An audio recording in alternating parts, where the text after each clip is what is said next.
Hey everyone, welcome back to Corporate Decoder. EVRG just filed a current report on Form 8, and I am seeing a big shift in their borrowing strategy. Quick note, this is not financial advice, just my take on public filings for educational purposes. Evergy has just put a massive new credit facility in place, and it looks like they are retiring older debt to make it happen. So what we have here is a report filed by Evergy Incorporated, along with two of its subsidiaries, Evergy Kansas Central Incorporated and Evergy Metro Incorporated. The really important date here is the 30th of June 2026. This is when they officially put a new, much larger credit agreement into effect. This new deal is a pretty substantial amount of money. We're talking about a credit facility that allows them to borrow up to $3.5 billion. This is a revolving credit line, meaning they can borrow, repay, and reborrow funds as needed. It also includes provisions for letters of credit, which are like guarantees for payment, up to $200 million. And Swingline loans, which are typically short-term loans, up to $250 million. And here is something interesting. If things are going well and there are no defaults, they have the option to actually boost this credit line by another $1 billion. This means they could potentially access up to $4.5 billion if needed. It shows a lot of confidence from the lenders, or at least a willingness to support Evergy's future needs. The actual term of this new credit facility is set to mature on the 30th of June 2031. That gives them a good, long runway to use these funds. Now, like any big loan, there are rules called covenants. These are basically promises to the lenders. One key rule here is about how much debt they can have compared to their overall capitalization. For Evergy Kansas Central, Evergy Metro, and Evergy Missouri West, this ratio is set at 0.65 to 1.0, meaning for every dollar of capitalization. They can have 65 cents of debt. For the parent company Evergy Incorporated, that limit is slightly higher at 0.675 to 1 point. Oh, this is a pretty standard way for lenders to make sure the company isn't borrowing too much and risking its financial health. But here is the really significant part of this filing.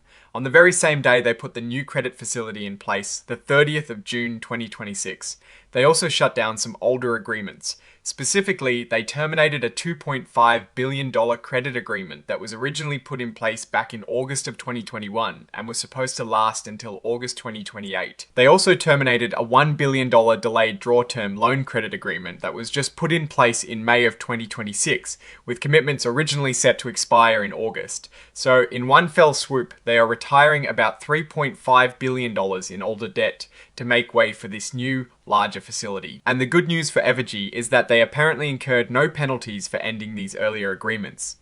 This is a positive sign suggesting they managed the transition smoothly without incurring extra costs. The actual details of this new credit agreement are filed as an exhibit.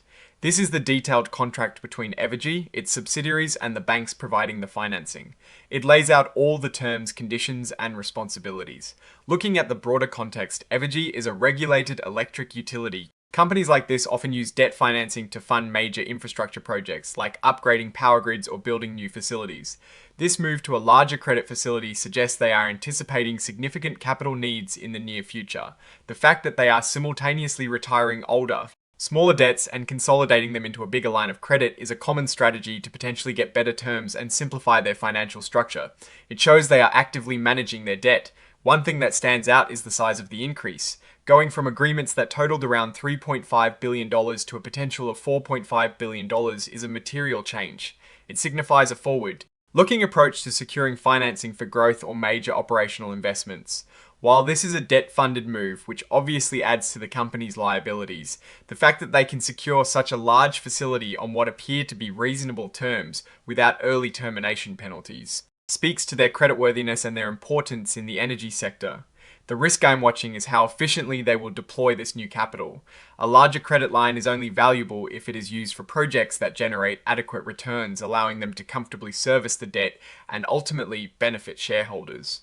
Alright, that is my take. Stay decoded. If this analysis was valuable, hitting that like button really helps. And subscribe for more deep dives. Don't forget to check out the Discord in the description.